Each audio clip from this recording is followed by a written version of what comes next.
Good afternoon and good evening. I think this is one of our latest spotlights that we've had. So, Heather, thank you so much. I love this time slot.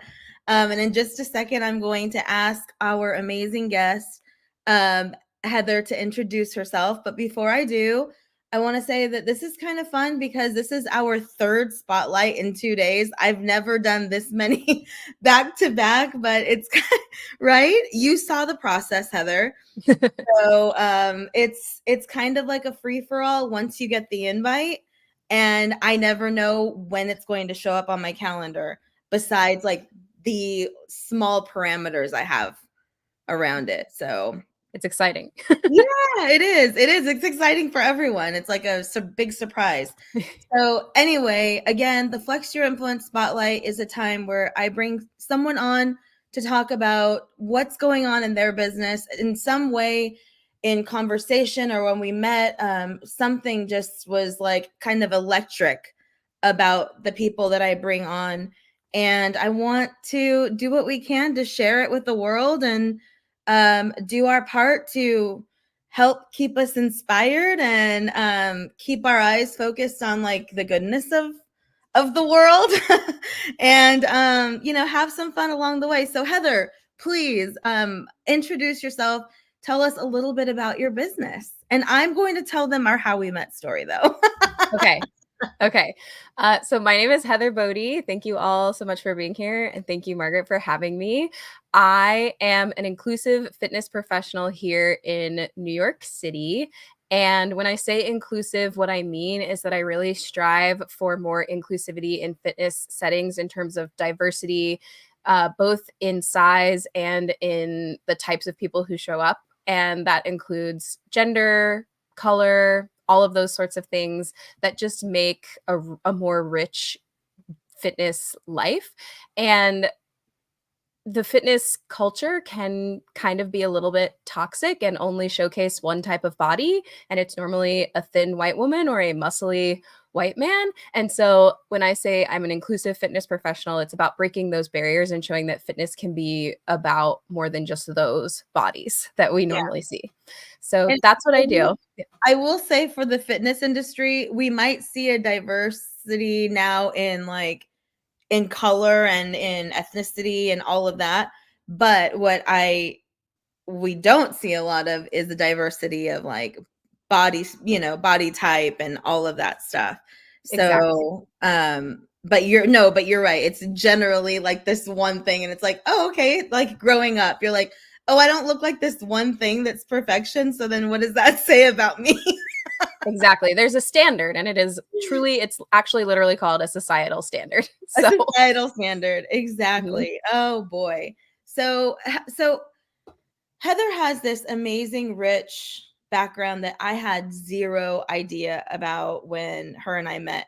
And it's important to know the how we met story because, Heather, just so you know, I think you're the very first person on this show who I did not meet through NABO, the National Association of Women Business Owners, which I Wow. told you I'm going to bring you in the fold to in New York Mm, City.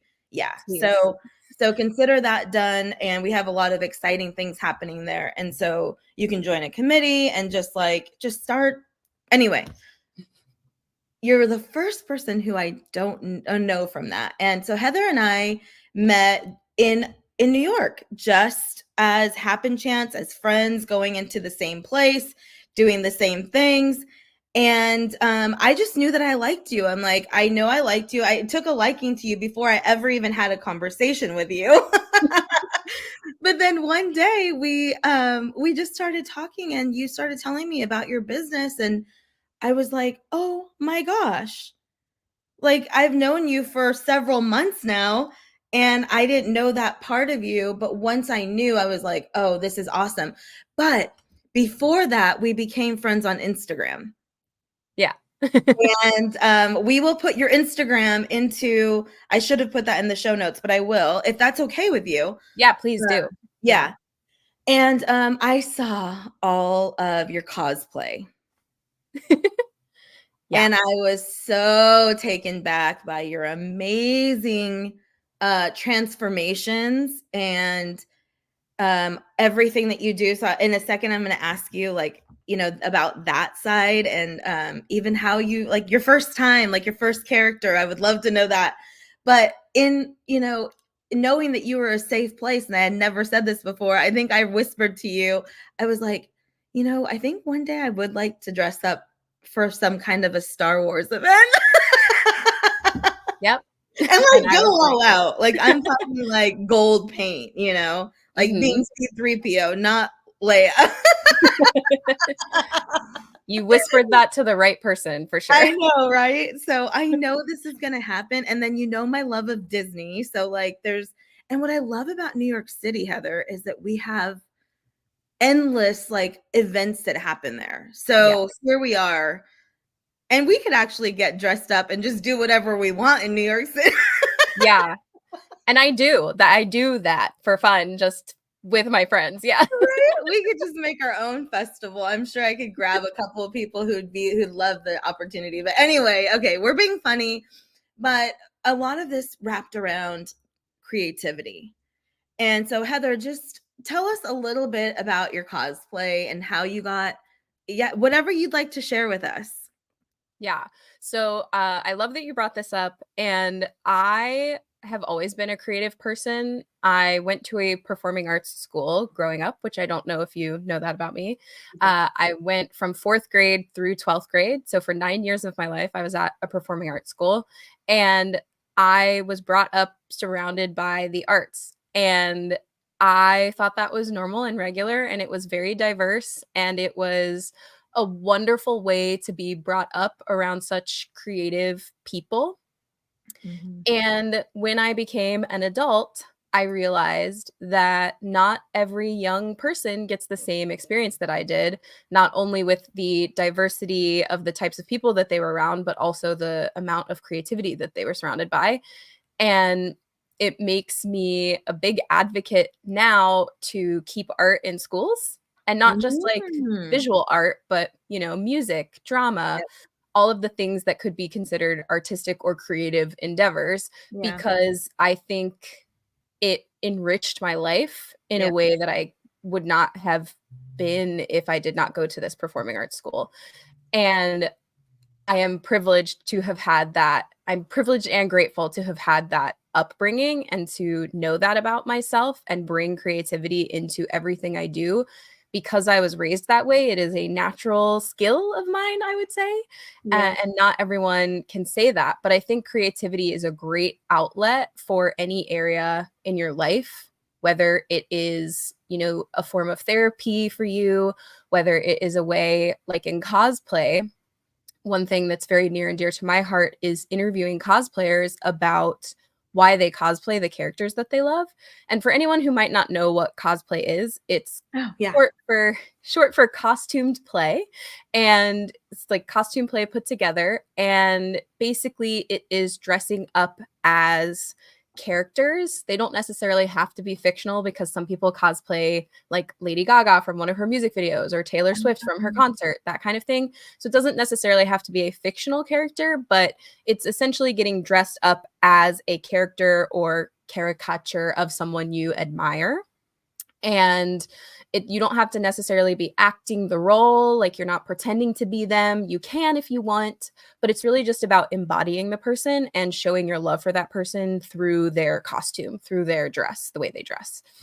And so I like to interview cosplayers about why they choose the people that they choose to cosplay, because it says a lot about them when they decide to put on that face. And a lot of people, one of the most common answers that I get is that it allows them, like the person who they chose either has qualities that they wish they had, or it brings out qualities that they know they already have and it enhances them. And I love those two answers, because that's another way that we can like use creativity to feel a little bit more ourselves, Yeah. and or to empower ourselves, which I think is really cool. And I got into cosplay because I got into cosplay actually the same way that I started my business. So it's like a twofold story. I have a business called Geeknasium, And as I said at the beginning when I was introduced, I am an inclusive fitness professional. And I took that and sort of combined my love for fitness with my love for being a geek or a nerd. And I am self-proclaimed. I do not think those terms are negative. So I think that people who are self-proclaimed nerds and geeks will agree with me. And basically, I combine those two loves to create a workout program that is specifically for nerds and geeks, people who like to be called nerds and geeks or who self-identify that way, to make fitness a little more accessible to them, because we nerds and geeks are the type of people who maybe we don't feel like we fit in at the gym, or we go to a gym and it's a really intimidating place, or that societal standard that we were talking about earlier feels like it doesn't fit us and will never fit us. So I created a workout program where you can really embody the characters that you love in a workout. So the workouts are all themed in pop culture and fandom.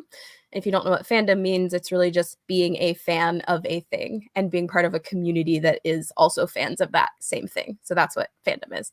But I theme all of my workouts in pop culture and fandom to make fitness feel easier and more fun for people who might be a little intimidated by it.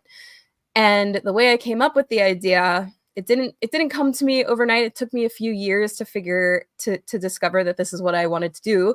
But same way I got into cosplay, same way I got into fitness, I started reading the She-Hulk comic books back in, I want to say like 2013. Maybe it was 2012. It was a long time ago. I started reading the She-Hulk comic books. And for those of you who don't know who She-Hulk is, she is the Hulk's cousin. And she is a very large green woman, a very large green superhero. And the way that I discovered her was I was flipping through a Marvel encyclopedia and I was looking for a female superhero who weighed anything the same as what I weighed. And let's just say that I was in a larger body and there were no female superheroes who looked anything like me in that Marvel encyclopedia book. Wow. And I was just begging to find one that I could see myself in. And then I found one. I opened a page. It said that she weighed 675 pounds. And I was like, that's a lot. And I immediately connected to her. She's very, very large, very muscly, very strong. And it was She-Hulk. And I learned everything I could about her right away.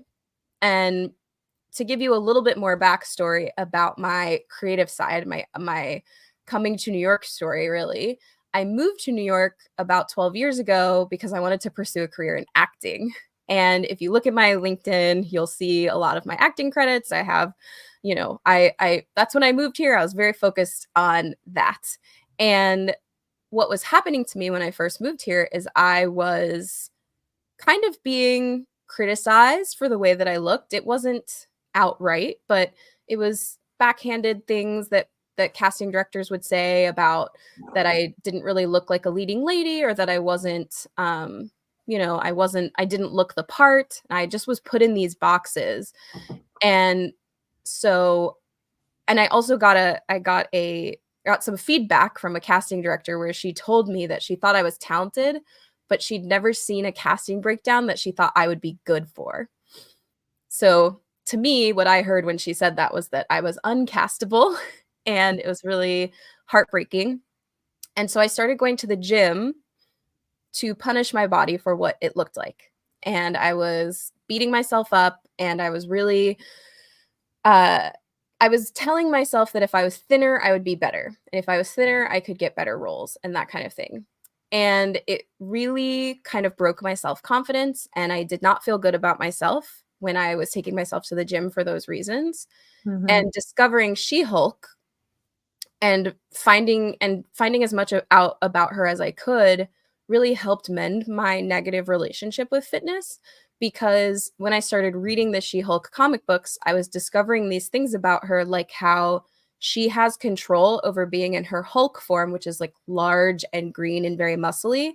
She can very easily turn back into her human form, which is just a regular old woman, but she chooses to be in her Hulk form at all times because she feels more empowered that way.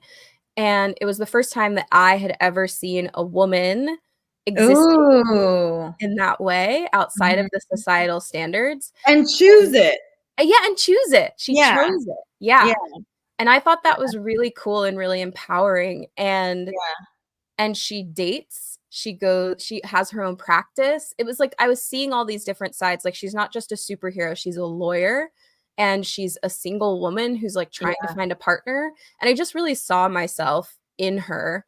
And it Would you mind if I brought up your Instagram right now? go ahead. Yeah, please. Okay, this is new for me, so let me see if I can do this. And while I'm doing that, I just want to say that, that was bringing like talking about this and how you got there. That wasn't really on our agenda. Not that this video, this spotlight does not have an agenda, but we do talk in bullet points. Okay. And this was not one of our bullets really, and so I'm glad that you shared that because that's so important. Oh my gosh. Just like how we're showing up. But here is Heather's Instagram. So as you can see, some of the images that I saw at first, it was this one, the one with the pink. Mm-hmm. I just love that one. So I'm not look at quite wearing these. the same pink blazer right now. It's a different one, but I love it. Oh my gosh, Barbie cardio. Yes, got to check this out. No, I'm yes. so excited. Thank you so much for the trial too. I'm going to check that out myself. And Mm-hmm. because I'm always getting a little bit like I always get a little bored in my workouts. And Mm-hmm. so I like a little variety. But I wanted Yeah. to say too on something that you had mentioned about going to the gym too. There are definitely gyms that are they're just not friendly. But Yeah. I will say, and I do want to plug a little bit Equinox. Remember I told you I joined and how I was like very happy there? Yeah. I never saw myself as someone who would ever go to that gym. Ever. Mm-hmm. Because in my head I was picturing like just very cold, unfriendly, like just not a place for me because I love to work out but on my own terms. Yeah. And so I'm not necessarily a gym rat.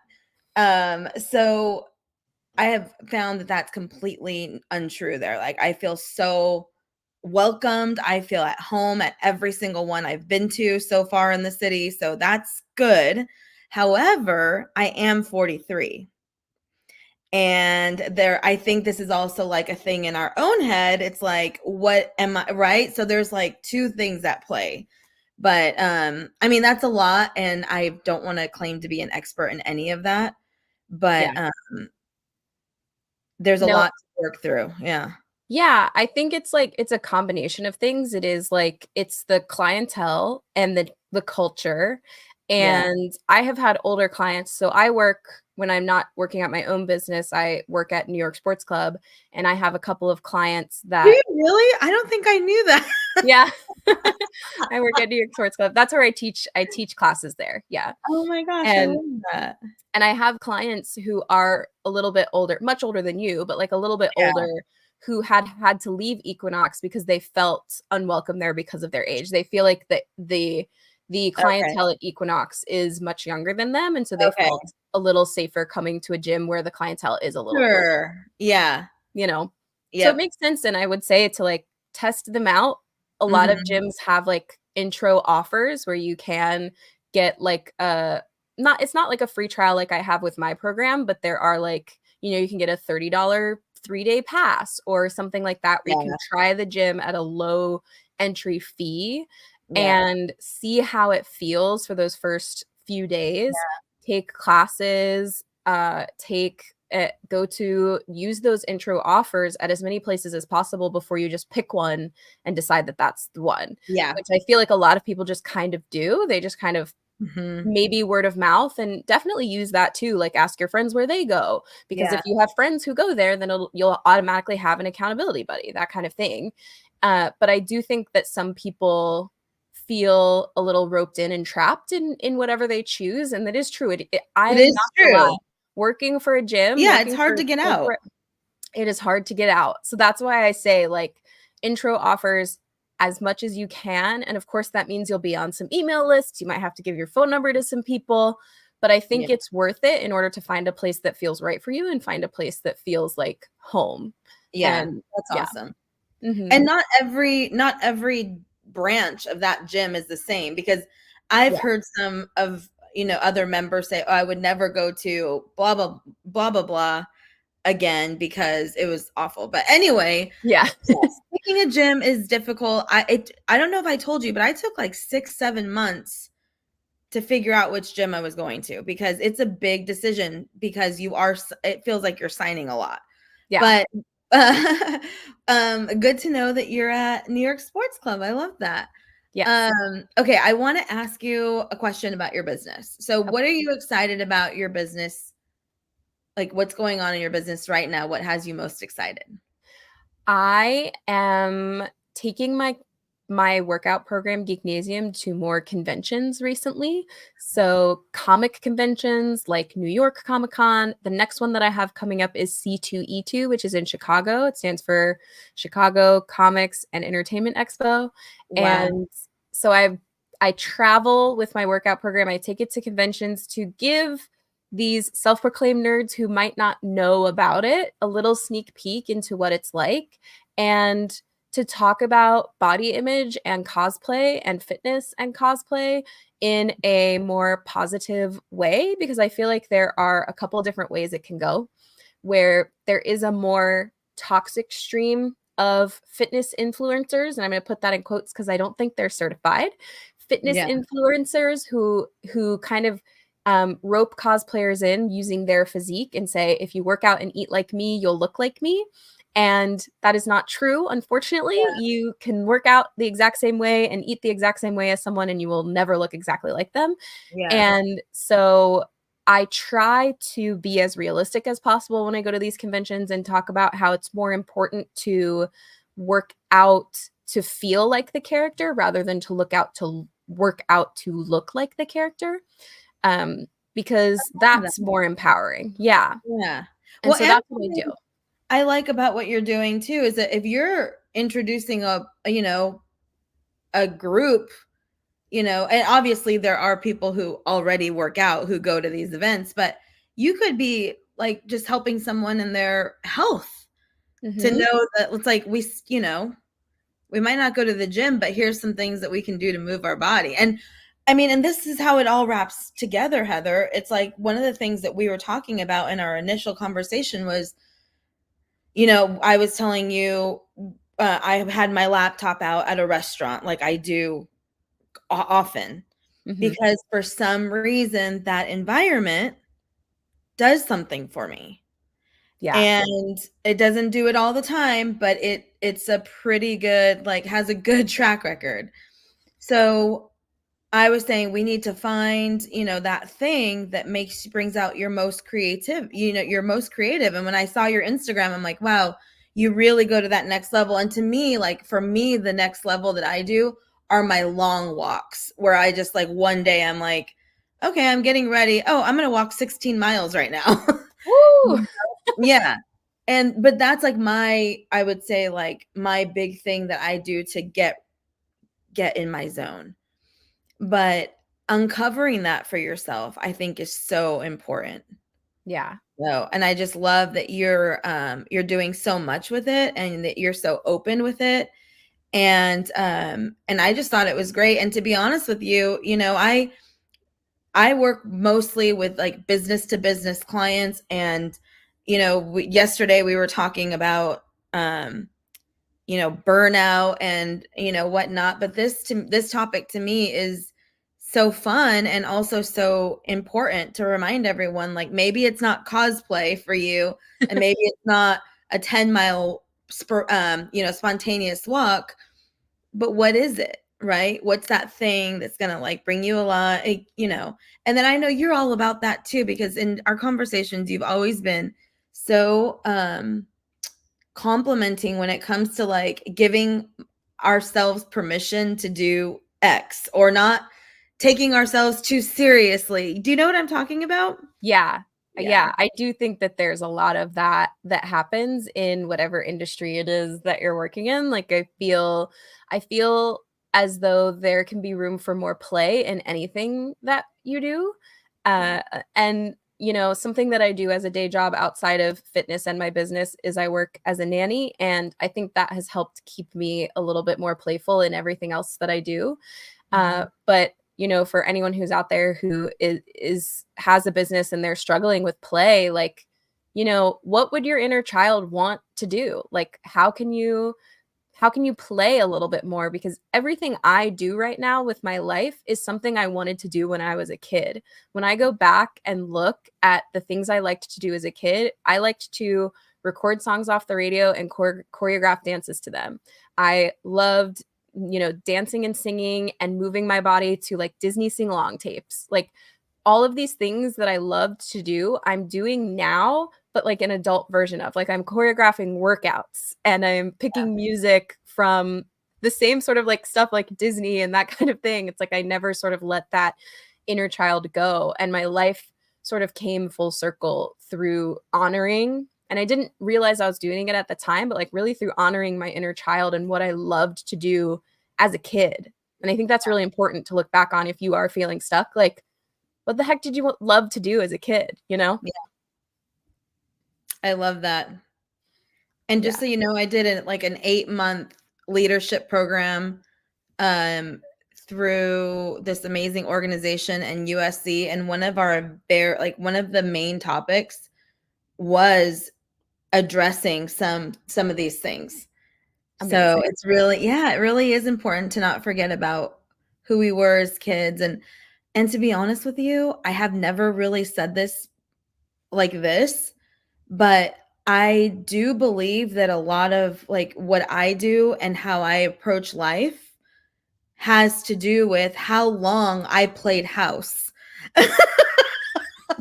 Well, there you go. I mean, I'm gonna say it. Sorry, I was definitely in high school or later because I'm the older sister. Mm-hmm. So my baby sister was 7 years younger than me. So she's still, and so I was playing house pretty late in life. Yeah. And I don't know if we've ever stopped, to be honest with you. We don't have to. So I think that's really great, not taking yourself too seriously. And you know what, Heather, if anything that life has taught me in the last few years is that you really can't take these things too seriously, because things can change, or we don't know what one another's going through in a given day. And it's, what's important to us right now is that even the most important thing. Like, it's like just grace. It's like grace for everyone. Yeah, I agree. I agree 100%. Yeah. So, but this is awesome. I just learning about the conventions that you were doing, that was also new to me. So that's awesome. You were just in DC too? Yes, I was. Yeah, that's really, I mean, I can't wait. I've always wanted to go to like a big convention, like one of the Disney ones. So that's something you have to like get on an email list for, and like, so there's a lot of planning there, but I really am inspired by it, and I'm just so glad that we met. Me too. And yeah, and that our worlds can cross this way as well. So I want to remind us to take advantage of the 2-week free trial and see what fun we can have in there. And aside from that, Heather, just know that I am a fan, and I am going to, I'm here to support you and your business growth, and just be supports for one another, right? Thank you so much. Yes, Yeah. I will do the same for you, however I can. Yeah. Oh my gosh. Just honestly, just our conversations that we've had have been so awesome. Like, just really sparks the magic. So anyway, thank you, everyone. Thank you, Heather, for being here. Say hello to New York City for me. I'm in California, as I said. Hi. And I will see you soon, and I'll talk to y'all soon, and we'll have a great night.